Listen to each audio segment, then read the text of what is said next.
Wow, I can't believe I missed this. I even pointed it out in the video. I was like, wow, Wishy-Washy is tankier than I expected. No, Mega Kangaskhan is weaker than it should be. That is right. We have confirmation that Mega Kangaskhan has received a nerf in Pokemon Sun and Moon, and it all started from this trailer right here, because I even noticed, like, wow, this second hit didn't really do a lot. I guess Wishy-Washy is kind of strong, but we actually get to see that there are other Mega Evolutions being shown. That we see Mega Lucario, Mega Salamence, and Mega Kangaskhan, and while this did happen in the English trailer, we didn't get to see damage and numbers like that, but we do get to see it for the Japanese trailer, and then that reveals something crazy as Mega Kangaskhan goes for the attack. Yeah, that was the first big hit, and then the second hit, that's nothing. So we have confirmation, also I believe from the Pokemon Company, that they did back this up. Mega Kangaskhan only gets a quarter damage boost on that second hit instead of half. So it's 1.2 times damage instead of 1.5. It's not like a free choice band that lets you choose moves anymore. Now it's actually less than a Life Orb, which is kind of fair. Like, Kangaskhan gets pretty ridiculous to a lot of people, so bringing that damage back, it's a cut of 17%. So Mega Kangaskhan losing 17% of its damage, I don't think that's going to completely destroy this Pokemon. It's going to still be viable because, like, if you nerf it to Oblivion, what's the point? Also, it seems like you're still going to be able to get a second hit and a second boost as well. So you'll still have to throw out the power-up punches, but just your raw damage, your raw, I'm going to just double edge or return and one-shot everything, that doesn't seem to be there anymore. So I did bring up some damage calculations, but really quick, I also wanted to mention this interview that we had with the developers that goes back to Pokemon X and Y. At a recent Pokemon tournament in Japan, Kangaskhan and Garchomp were used a lot, so I wouldn't deny that those seem a bit too prominent. And that was kind of like foreshadowing, like, maybe we might have to nerf this. And a lot of people were calling for it, and everyone was saying, just make Parental Bond do a quarter damage, or make it to where you only get one boost if you use something like Power Up Punch, or you only get one added effect. Now, I don't think that it's worth nerfing that part of it, because hey, it's still cool if you use like Dizzy Punch, get extra chances to confuse the opponent, or if you do some other effect like Rock Slide, the stacking effects does work, so you're just going to hit the base damage numbers, and I think Kangaskhan is still going to work out pretty well. So, as for the actual damage changes, so I have old Mega Kangaskhan on the right, I have new Mega Kangaskhan on the left. Now, there's no, like, modified Parental Bond, so what I did was I just cut the damage down of the existing moves. So it's effectively like having a 100 base power move in Double Edge instead of a 120. Return feels like an 85 base power move instead, and these are the damage numbers. Now, Fake Out Double Edge won't KO something as tanky as a Kangaskhan, and Return is respectable damage. It's still a big hit, but it's not going to be massive. And I think this is what Kangaskhan needed.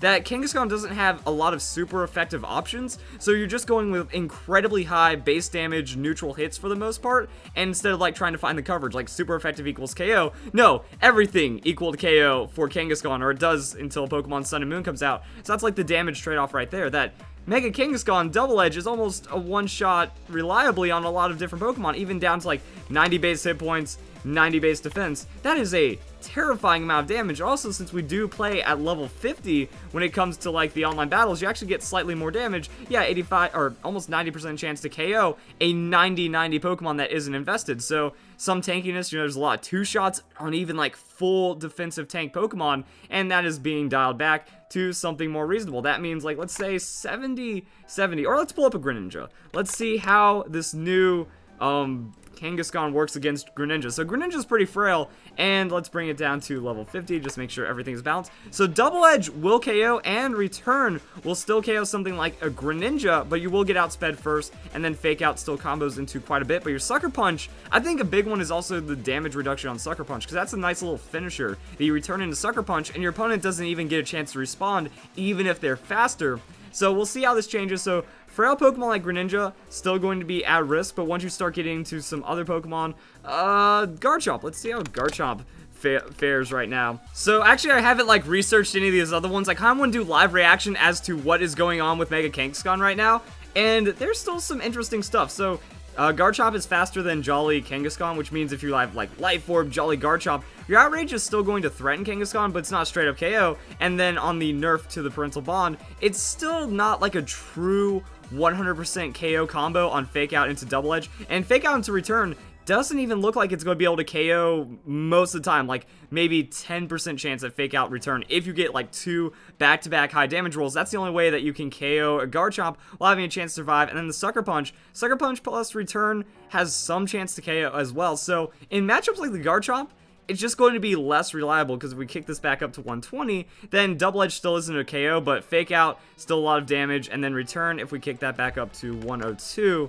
yeah, that's looking a lot more threatening, because, like, Fake Out into Return, if everything has its, like, original damage values, or you also thread in the Sucker Punch, then that will find the KOs on the Garchomp. So, not as reliable, that it's not going to just be like womp everything and then you're good to go. And that's why I'm like looking at these, because okay, Garchomp's still a really tanky Pokemon. 108 hit points, 95 on defense. It's pretty much as good as like the Mega Kangaskhan when it comes to that level of tankiness. And it was at, that was supposed to be at 6'7", that was supposed to be at 85. So, Manectric. I think Manectric. So if we pull up a Pokemon like Mega Manectric, or, you know, a Pokemon with like 70, 80, I did get really intimidated, just like say Kangaskhan comes in on Revenge, or it's another Pokemon that isn't Mega Manectric that's hovering around the average sweeper-ish, kind of just offensive Pokemon around that 70s and 80s and whatnot. So there is a bit of a difference. Double Edge, still a KO. Fake Out into Return, that's going to still be a KO, but Return by itself, not a KO, so you can actually answer and respond to a weakened Mega Kangaskhan for a bit, and also you can't Fake Out Sucker Punch. But if we go to like full power current Mega Kangaskhan, this is why it's such a scary Pokemon. That Return, one-hit KO all the time. Double Edge, definitely one-hit KO. Fake Out into Sucker Punch has KO potential that it actually ends up losing here, that it goes to like 95% as the highest instead of 95% as the lowest. So that's kind of like the damage situations that we were running against average Pokemon. If it's like 80 base hit points and 80 or some kind of bulk like that, your odds do get a lot better, because then that means like Fake Out Sucker Punch doesn't true combo you anymore, and also we're not looking at like insane return shenanigans that there's like no slight chance that something could go wrong. So that's just kind of showing like what is going to happen when it comes to a Mega Kangaskhan versus some other Pokemon. Now, this whole video isn't about just Mega Kangaskhan and its craziness. I did want to cover some other things, because we have Jangmo-O's evolutions, and Komo-O is actually going to show us a new move called Clanging Scales. Now, Clanging Scales in the Japanese trailer hits Dragonite for super effective damage, so since this is a dragon fighting dual-type Pokemon, we have to assume it's going to be a dragon-type move, but this looks like a special attack. Like, I don't understand how you can Clang Scales, make sound, and then have it be physical. Now, we don't have, like, 100% confirmation, but that seems what it's like, which means that this Pokemon is surprisingly going to be a special attacker, even though it seems like a fighting brawler, and we even see it use moves like Sky Uppercut. So, I'm trying to understand, unless this is one of those, like, maybe it's a physical move that deals special damage in some kind of crazy way. I don't know, but one interesting thing is that if we actually go onto the page of the other evolution, Hakamo-O, it talks about dancing. That this Pokemon dances before battle and it shows its strength. It has like a tribal dance thing kind of going on for itself. So does that mean this Pokemon's going to get Dragon Dance? So it has to be a physical Pokemon, or is it going to be like some kind of crazy mixed potential in some kind of way that Dragon dances for speed and physical attack, and they can use like, you know, what if this Pokemon gets Drain Punch? Yo, if this Pokemon gets Stab, Dragon type, Drain Punch shenanigans, that's going to be pretty insane. But also it's going to go into Dragon Claw, which isn't the highest base power and also isn't the highest damage stuff. So it's really interesting. This Pokemon seems physical. Might benefit most out of Special, though, but it wants to get Dragon Dance. I think we might be in, like, some kind of crazy Salamence kind of position, because Salamence is a pretty solid mixed Pokemon, has that Moxie, but at the same time, Draco Meteor, Flamethrower, good offensive special coverage.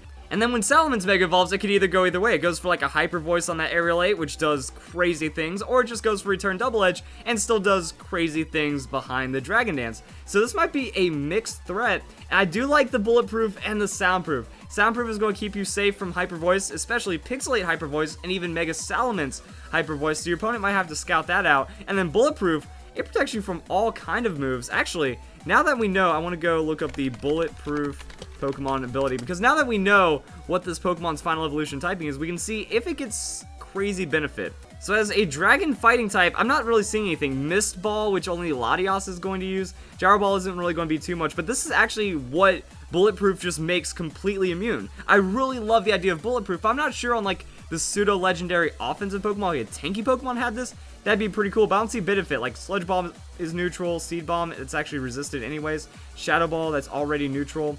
It's going to be pretty straightforward, but it's not like anything that will prevent us from super effective, because the only psychic one that counts, or there's no flying bullet moves, kind of stuff like that. And then we see Jangmo-O does have that confirmed right here.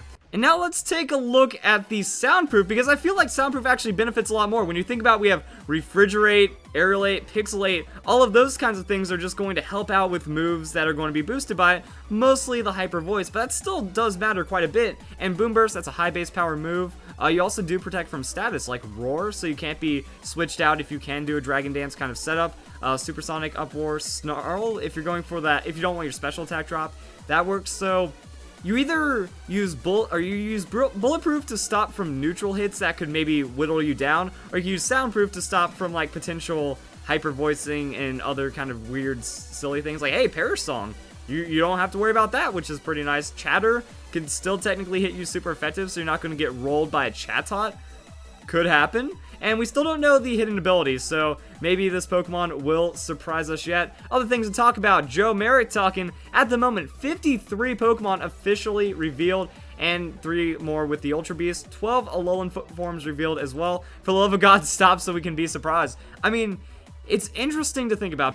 Now, there are game demos out there that I heard that there were some other media outlets that were allowed to play the game for 2 hours, and they said they've already encountered new Pokemon within that 2 hours, so there's a lot of 7th gen Pokemon. Some people have the estimation of like new Pokemon anywhere from 80 to 100 because they haven't seen the full Pokedex, they haven't seen all of that. But there are a lot, and we don't know how many Alolan forms, so we could potentially have 100 7th generation Pokemon, and then 20, 30 Alolan Pokemon, depending if they go into other generations or not. And as we can see here, Joe Merrick also bringing out the stats. Gen 3 pre-release showed 37 of 135. Then we had other generations, you know, it's around 1/4 to 1/3. And then we have something like that. So yeah, Gen 5, 52 of 156. Yo, if we've already seen 53, what if there are 150 new Pokemon? That's kind of a stretch, because 5th generation did introduce a lot. That's kind of crazy. Gen 4, 30 of 107. I believe that Gen 6 wasn't an insane amount. Like, we saw 30 of 64. So it can also go as high as half, which means, at the very least, it's looking like 100 new Pokemon, not counting Alolan form. So this could get pretty crazy. Like, the game's coming out next month, and I feel like we still have a chance for another new Pokemon reveal or two, or maybe someone goes and leaks. You know, there was that 2-hour demo, so maybe they were like, let's go and sneak out. You know, you do face a lot of penalties for that, but it's open for leaking, and that is always a risk. So we could see even more new Pokemon before the game comes out. Maybe there's new Pokemon in the demo that we're going to be getting in just a couple days, but it also shows like all the extra things going on. At the moment, 53 Pokemon officially revealed. So many crazy stats running around, so many crazy things to think about competitively, and I haven't even talked about the other Pokemon that are going on Pokemon Sun and Moon. Let's go new and whatnot.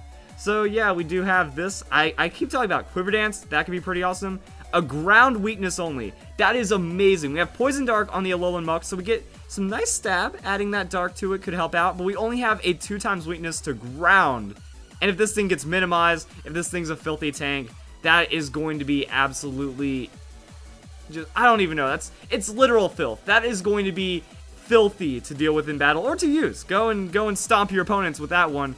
And as for this other Pokemon, the evolution of Bounsweet, I'm not a big fan of the evolution of Bounsweet, so I don't really know what to say, and also I hit backspace too much.